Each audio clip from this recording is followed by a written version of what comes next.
권위라고 하는 이 말의 뜻을 국어사전을 보게 되면 이렇게 설명하고 있어요. 남을 지휘하거나 통솔하여 따르게 하는 힘.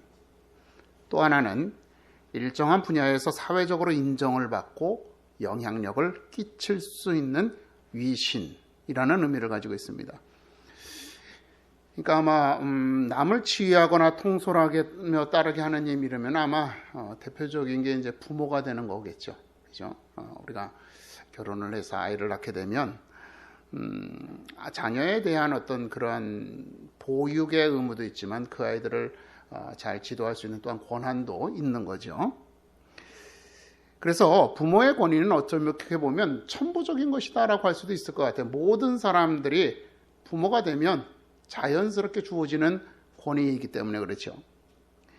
그런데 이 일정한 분야에서 사회적으로 인정을 받고 영향력을 끼칠 수 있는 것이다라고 하는 이거는 후천적인 거죠. 예를 들면 학문을 연구해서 그 결과물을 인정받음으로써 그 분야에서 모든 사람, 내게 배우려고 하는 사람에게 영향력을 끼칠 수 있는 권위, 혹은 내가 어떤 직책에 올라서 내 부하 직원들에게 영향력을 끼칠 수 있는 그런 어떠한 권위를 가리키는 거기 때문에 이거는 후천적인 거죠. 이와 같이 권위라고 하는 것은 누군가에게 영향력을 끼친다는 측면에서 같은 의미를 가지고 있지만 그 권위가 어디로부터 비롯되느냐라고 하는 것, 이걸 내가 선천적으로 천부적으로 받을 수 있는 거냐 아니면 후천적으로 내가 노력해서 성취할 수 있는 것이냐라고 하는 권위의 종류, 이것은 차이가 있다라고 하는 겁니다. 한국 사회는 사실 권위에 대해서 굉장히 민감하게 받아들입니다. 근데 부정적으로 보죠. 우리가 이제 권위주의 시대를 지나오면서 사실은 권위주의 시대라고 하는 것보다는 우리 역사가 전체가 권위주의 시대였어요. 그죠? 우리가 대부분 권위주의 그러면은 전두환, 박정희 대통령 이렇게 얘기를 하지만 사실 그 이전에 조선시대, 고려시대, 삼국시대 다 넘어가면 여러분 어때요?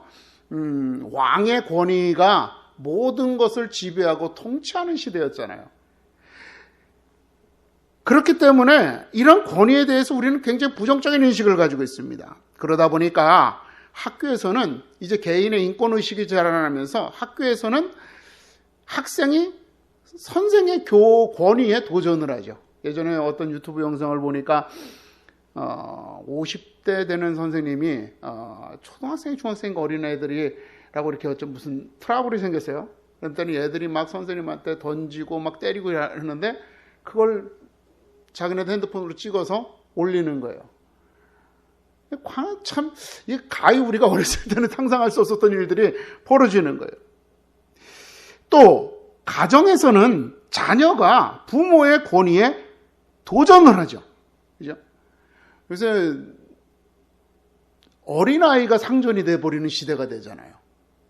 아이가 옳고 그름을 따지지 못하는데 그 아이에게 무조건 원하는 대로 해주는 게 부모의 도리다라고 하는 생각들이 또 요새는 또 갈수록 이제 친구 같은 부모 이런 게 되면서 친구 같아야 되는데 친구가 돼버리는 경우들이 종종 있더라고요. 그러니까 애들이 엄마한테 아빠한테 저항하고 반항하고 되죠.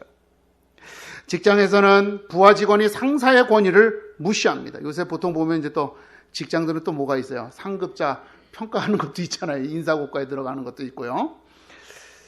국가에서는 국민이 정부의 권위를 조롱하고 사회에서는 범죄자가 경찰의 권위를 짓밟습니다.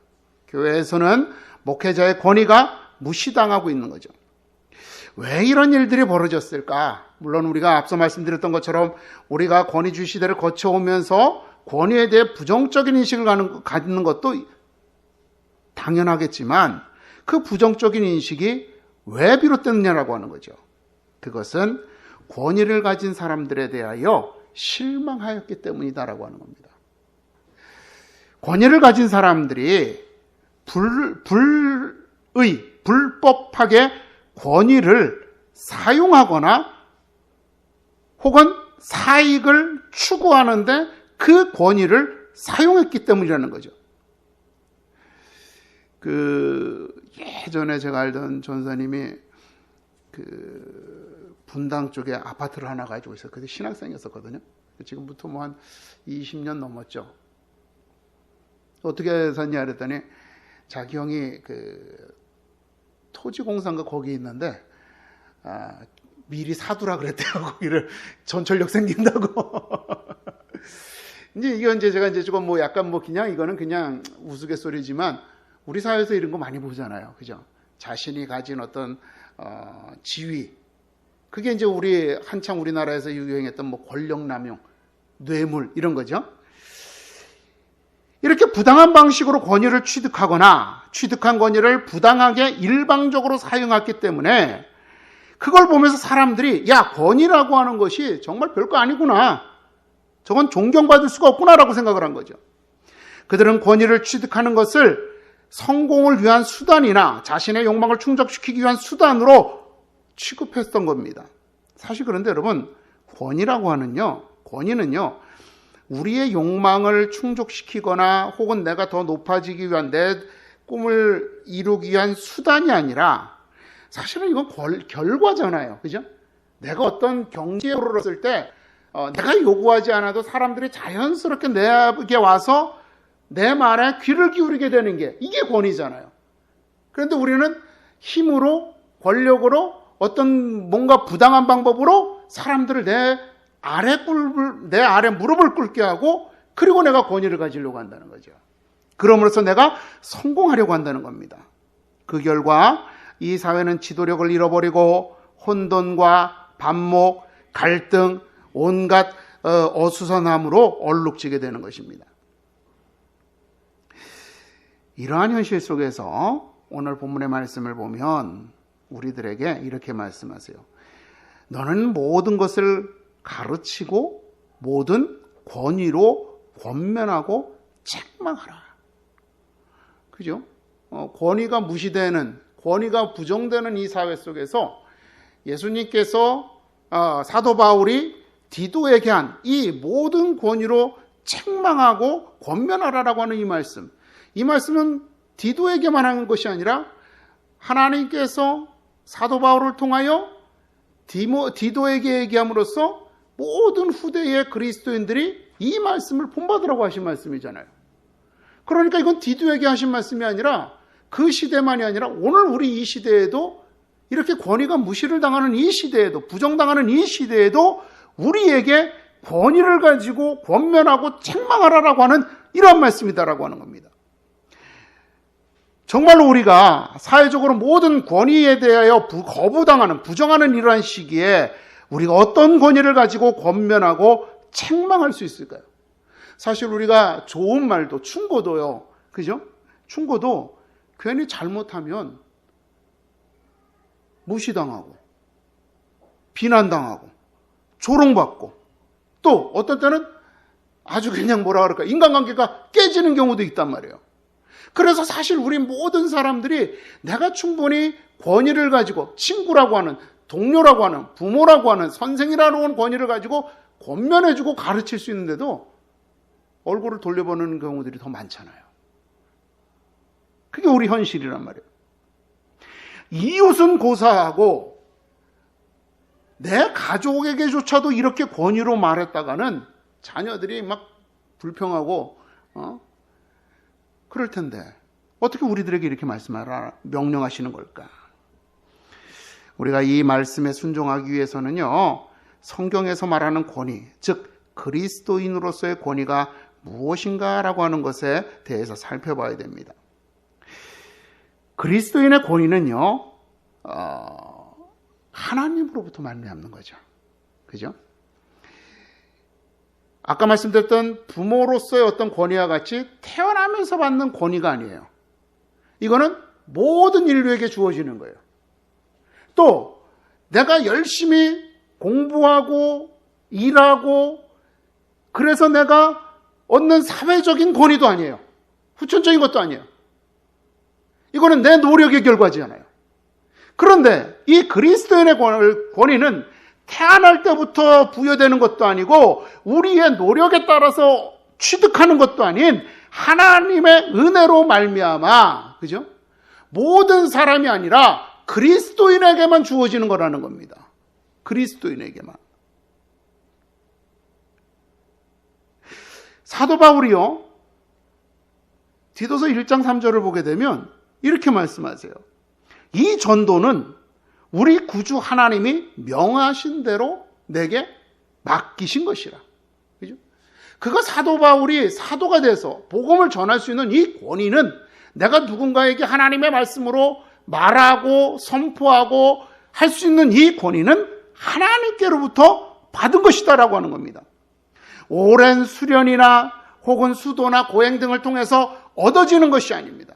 이방의 종교들을 보세요, 여러분. 이방의 종교는 이게 수련이나 고행 이런 것들을 통해서 권위를 가질 수 있다 그러죠. 하지만 그리스도인의 권위는 하나님께로부터 우리에게 주어진 은혜입니다.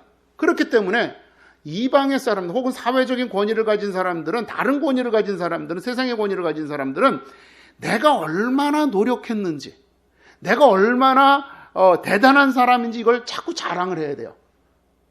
그래야지만 그 권위를 인정받으니까. 그런데 우리는 하나님께로부터 받은 권위이기 때문에 그럴 필요가 없다는 겁니다. 우리가 주님을 영접하는 순간 우리에게는 그리스도인의 권위가 주어지는 겁니다. 그러므로 우리가 가진 그리스도인의 권위의 원천은 하나님이시다라고 하는 것을 여러분 우리가 기억해야 되죠. 다음으로 우리가 이 권위를 행사하기 위해서, 그죠? 이 권위라고 하는 것은 좀 뭔가 이렇게 해야지만 좋잖아요. 그죠? 그러려면 우리가 필요한 자격이 뭐냐라고 하는 거죠. 그것은 주님께서 가르치신 말씀 그대로, 또 우리에게 가르치라고 하신 그 말씀 그대로, 그죠? 그러니까 이걸 순종해야 된다는 거예요. 순종해야 된다는 거예요. 세상에 수많은 사람들이 권위를 가지고 영향력을 행사하려고 하지만 사람들이 그것을 거부하고 조롱하는 이유는요, 가르치는 대로 안 하기 때문에 그래요. 그죠? 여러분들, 우리가 제 이제 초등학교 때 얘기인데 6학년 때 추측이죠. 아마 그랬을 게 뻔한데 왜냐하면 그때 당시엔 그런 일들이 많이 만연했었으니까. 우리 친구 부모님이 이제 학교 선생님을 만나고 오면 학교 선생님의 이게 달라지는 거예요. 그죠? 그러니까 어렸을 땐 몰랐지만 이게 제가 5학년, 6학년 하면서 이게 왜 이렇게 달라지는가 우리가 스스로 이제 생각할 수 있잖아요. 그때쯤 되면. 그러니까 그런 것들을 느끼게 되는 순간 선생님에 대한 존경의 마음. 그래서 그분이 무엇을 말을 했을 때 우리가 별로 안 듣으려고 해요. 그죠? 왜? 우리에게 정직하라고 얘기를 해놓고 정직하지 않은 사람은 그 정직하라는 말을 들을 필요가 없잖아요. 우리에게 용서하라고 해놓고 용서하지 않는 사람을 우리는 존경할 필요가 없는 거예요. 왜? 너도 못하는데 나한테 요구하느냐라고 하는 거죠. 불공평한 자세로 사건을 판결하고 부와 권력을 가진 사람 앞에서 신념을 꺾고 선을 주장하면서 악을 행하는 사람들이, 그들이 권위를 주장할 때 우리는 그 권위에 항거할 수밖에 없는 겁니다. 마찬가지로 그리스도인으로서 우리가 권위를 가지려고 하면 우리가 믿는 바, 그리고 우리가 가르치는 바를 실천하는 삶의 자세가 이루어져야지만 된다는 겁니다. 그 핵심이 뭐예요? 그것은 바로 우리 삼위일체 하나님께의 사역, 즉 성부 하나님께서 우리를 사랑하시었고 그 성자 예수 그리스도께서 이 땅에 우리 오셔서 우리의 죄를 대속하시고 성령 하나님께서 우리를 인도하시어 하나님의 자녀로서 청결한 마음과 선한 양심과 거짓이 없는 믿음에서 나오는 사랑으로 살아가도록 역사하시는 것. 이게 하나님의 사역이잖아요. 우리들에게 명령한, 하라고 말씀하신 것과 가르치라고 말씀하신 것이란 말이죠. 그러므로 여러분, 우리가 그리스도인의 권위를 나타내기 위해서는 이렇게 청결한 마음, 선한 양심, 거짓이 없는 믿음에서 나오는 사랑으로 살아가야지만 하는 겁니다. 속으로는 다른 마음을 품고 사람을 대하는 사람, 거짓과 위선으로 사람을 속이고 이용하는 사람이 되지 말아야 합니다. 언제나 진실한 마음으로 사람을 대하고 손해가 되더라도 사람 진실을 말함으로써 사람을 대하는 사람이 되어야지만 됩니다. 또한 자기의 이익을 위하여 불의하고 악한 일들을 거침없이 저지르는 사람들이 되지 말아야 합니다. 이러한 삶으로 살 때 우리는 그리스도인의 권위를 가지고 권면하고 가르칠 수가 있게 됩니다. 2005년도에 어떤 이 오하이오주 페인즈빌이라는 마을에 한 여성이 한밤중에 이렇게 아주 공원 같은 데 이렇게 으슥한 곳에 한참 동안 서 있었답니다. 이 여인이 거기에 서 있게 된 것은요, 이 여인이 약 35마리의 고양이 새끼들을 이 풀숲에 버린 거죠. 방치한 거죠. 이게 이제 동물학대죄로 인해서 이제 신고가 들어가고 이 사람이 재판을 받았는데, 재판장이 그럼 너도 그렇게 당해봐라는 거예요. 그래가지고 판결이 뭐냐면 거기에서 하룻밤을 8시간인가 몇 시간 있는 거예요. 이분이 누구냐면 그 마이클 시코레틴가라는 이런 사람인데요. 이분이 아주 유명하대요. 즉 무슨 말이, 판결을 어떻게 하느냐면 받은 만큼 돌려주도록 하는 거예요. 역지사지라 그러죠. 우리 너도 똑같이 해보라 이렇게 판결한대요. 그래서 어떤 여자분 같은 경우는 자기 집을 뭐 잘 안 치우니까 쓰레기처럼 사는데 거기에다가 강아지를 일주일 동안 이렇게 방치한 거예요. 그랬더니 이게 들통이 나서 이 사람이 받은 판결이 뭐냐면 가장 악취가 나는 쓰레기장에 8시간 동안 서 있는 거예요. 예. 그러니까 너도 한번 당해보라는 거죠. 근데 이분이 무조건 이렇게 판결하는 게 아니고 이게 분명하게 이제 죄가 드러나면 묻는답니다. 당신 감옥을 가서 살 건지 아니면 당신이 했던 그대로 당신이 되갚음을 받을 경험을 볼 것인지 한번 해보세요 이렇게 한다는 거죠. 근데 대부분 사람들이 감옥 가는 것보다 그거 경험하는 걸 원하는데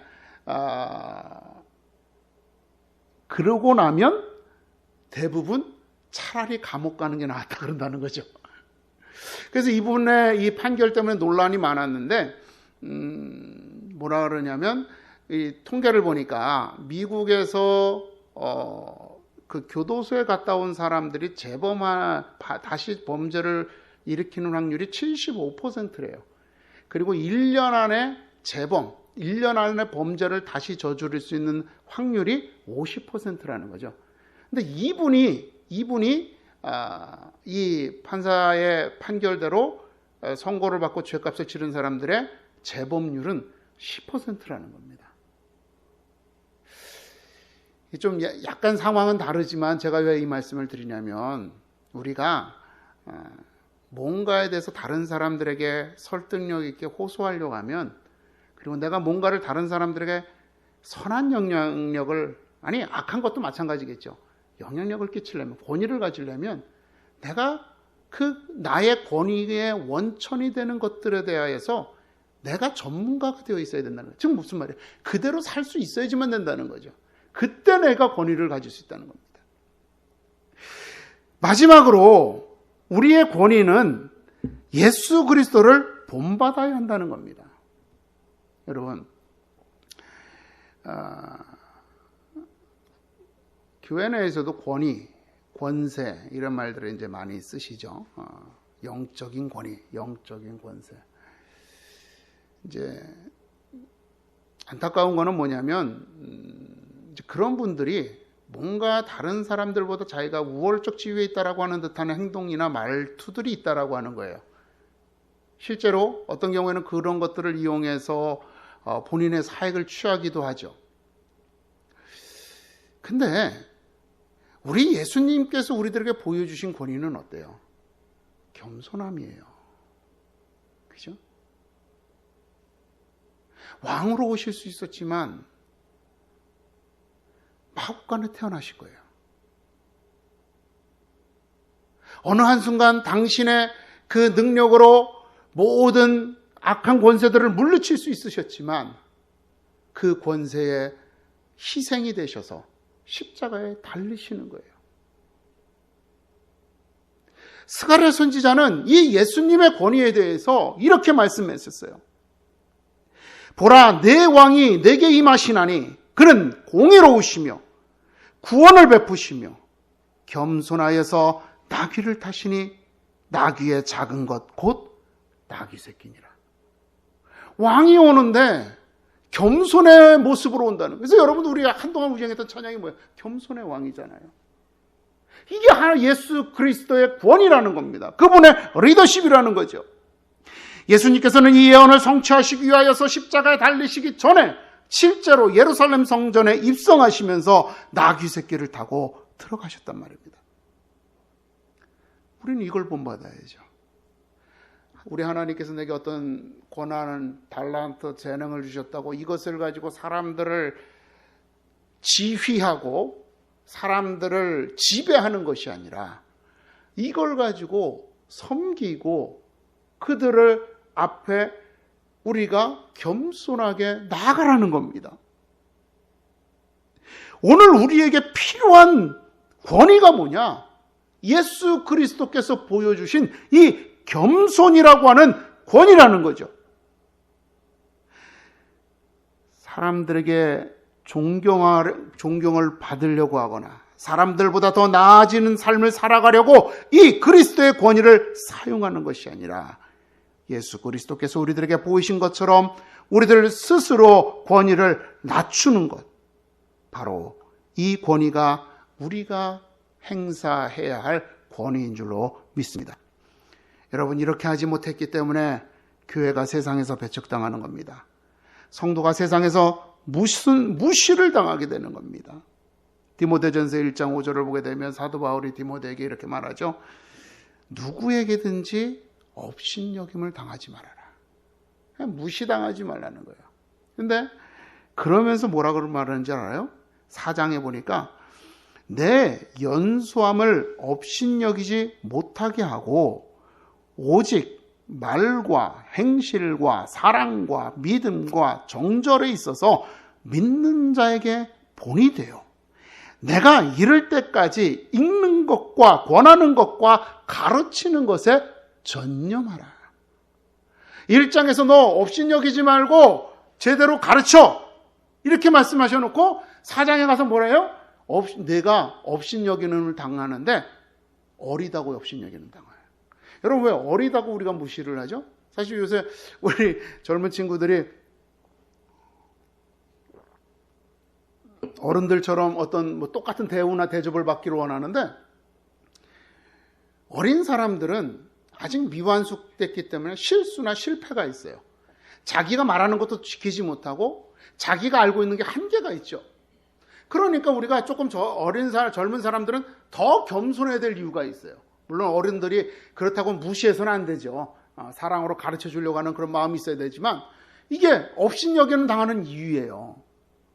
그게 뭐예요? 가장 큰 게 우리가 알고 있는 것보다 알고 있는 이성으로 행동하는 것이 아니라 감성으로, 그죠? 행동하는 게 젊은이들의 특징이잖아요. 예수님께서 사랑하라고 하셨는데 어느 한순간 화가 나서 미워하는 거예요. 그죠? 이게 젊은이들이 쉽게 하는 행동 중에 하나라고 할 수 있는 거예요. 그런데 그에게 연소함을 업신여기지 못하게 말과 행실과 사랑과 믿음과 정절에 있어서 믿는 자에게 본이 되라는 겁니다. 예수 그리스도의 이 겸손의 권위를 내가 실천하면서 그 권위를 행사하라고 말씀하고 있는 겁니다. 우리가 하나님의 말씀을 따라서 정결한 마음과 선한 양심과 거짓이 없는 믿음에서 나오는 사랑으로 살아가면 우리의 삶의 질이나 환경 등과 관계없이 그리스도인의 권위로 사람을 변화시키는 그리스도의 일꾼이 될 것이다라고 하는 거죠. 우리의 삶이 그리스도인의 삶이 되지 않으면 우리가 사랑하는 사람들도 그리스도인으로 변하지 않습니다. 성령께서 힘이 없으시거나 혹은 그들을 사랑하시지 않기 때문이 아니라 우리가 그리스도의 권위를 행사할 수 있는 삶을 살지 못하기 때문에 그렇습니다. 주님은 우리에게 이 세상을 변화시키는, 이웃을 변화시키는 주님의 자녀가 되라고, 이 명령을 감당하라고 말씀하셨습니다. 저와 여러분이 믿는 대로 말씀하시고, 말씀하시는 대로 실천하시고, 주님이 주신 그 달란트를 자랑하지 말고 겸손하게 섬기는 데 사용하심으로써 이렇게 주님의 말씀처럼 세상을 변화시키는 주의 자녀가 되기를 주님의 이름으로 축원을 드립니다. 기도하겠습니다.